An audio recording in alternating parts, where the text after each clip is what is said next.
What is going on YouTube? So today I think I'm gonna change my talking points a little bit and not necessarily go in and bash any company this week as far as horrible decisions are concerned. But I want to kind of talk on a subject that has been popping up here as of late, talking about the next generation consoles. So we got from Microsoft, we got the Project Helix, and on PlayStation, of course, the PlayStation 6. Um, Been a lot of rumors going around of what these consoles are going to be capable of doing. I saw something saying that the PlayStation 6 could be a portable console to kind of go after the Switch crowd. Um, don't know how much validity that one has, but would be interesting. Would be a change, and if it were to be that way, it might kind of justify Sony dropping physical media for their next generation console. But what I really want to talk about is, are we currently in the need for new hardware? So here we are going on the sixth anniversary of the Series X and the PS6, PS5 coming out. And they, of course, they came out during the pandemic.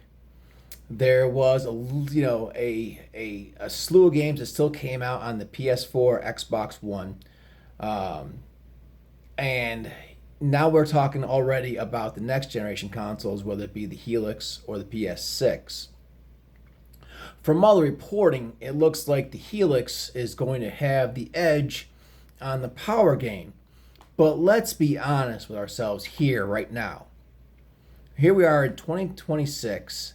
The PS5, even the base console, has performance options, which games don't look horrible, and they play at a nice steady 60 frames a second. Same thing for the Xbox Series X.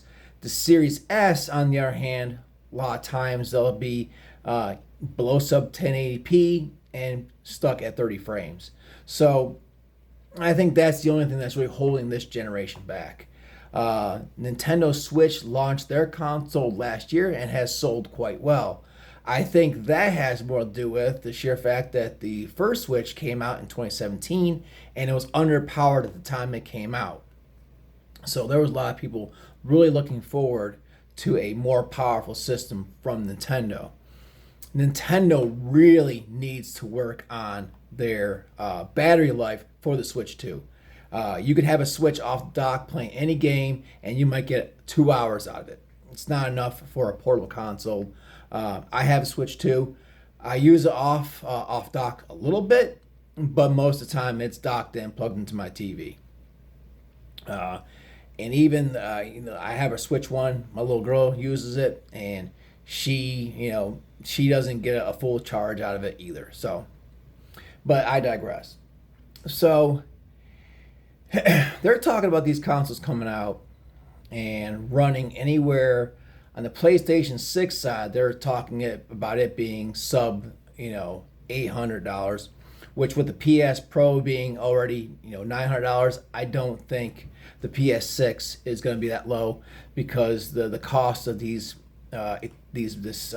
product that's going into it is not going to drop for at least 5 more years because of the whole AI data center push that's going through right now. But then the Helix is pushing probably $1,200 to $1,400. It's quite the gamble for Microsoft that is in third place just to sit there and come out with a console that's just going to be more powerful than the competitors. I think we're currently sitting at an age where the hardware we have is capable of pretty much maxing out a lot of people's televisions, whether it be high fidelity at 60 frames a second, or so the only thing that's really going to come with these new consoles is the ability to play in true 4K at 120 frames a second.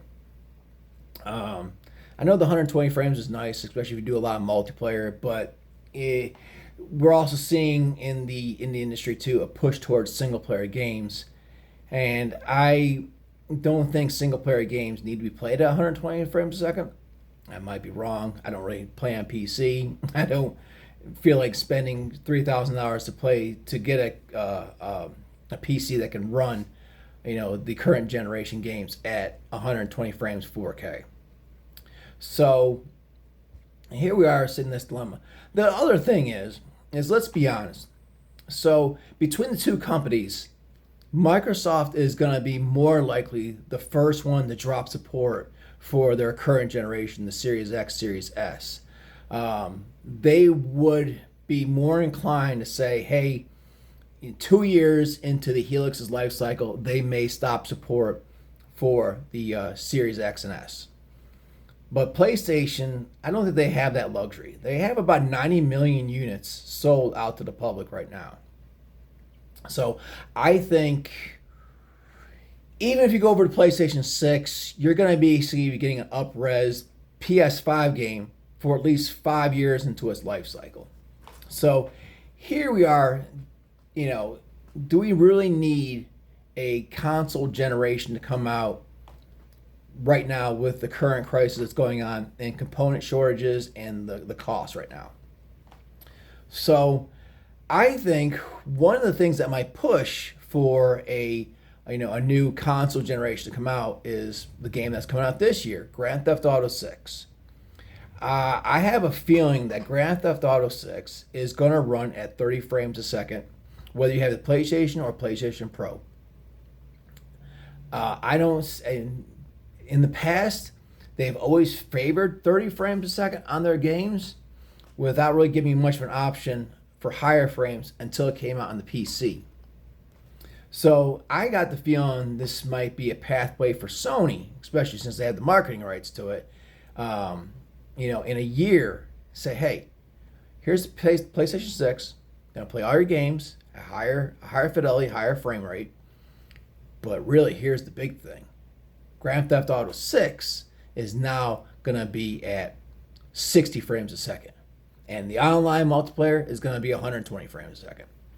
I'm going on a limb, making that prediction. Don't know if it's going to be right or not. But be interesting to see. But I just out here saying, hey, you're seeing a bunch of Unreal 5 engine games come out. They're having stuttering issues. They're having pop-in issues, even on PC.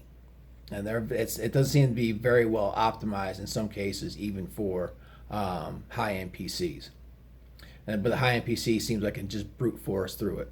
So I think it really has to do more with the implementation of these companies to sit there and say, hey, let's optimize our game better so that when it comes out and whatever console we're releasing it on, it runs smoother and it could run at a steady 60 frames a second at a decent fidelity.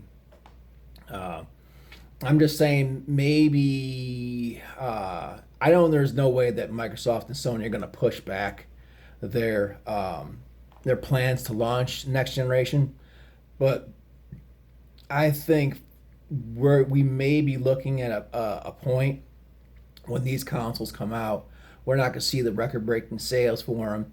You're going to have your hardcore people go out there and grab whatever console they want.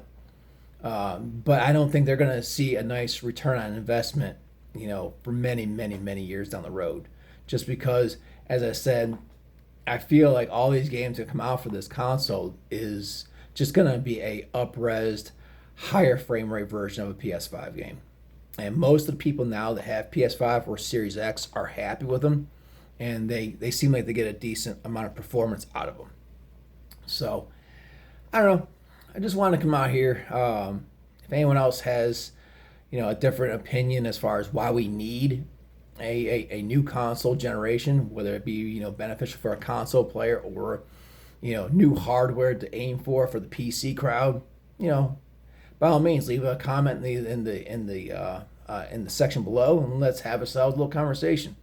Until then, this has just been me getting up the old soapbox one more time and letting out my feelings for one more week. Take care. We'll talk to you soon. Bye.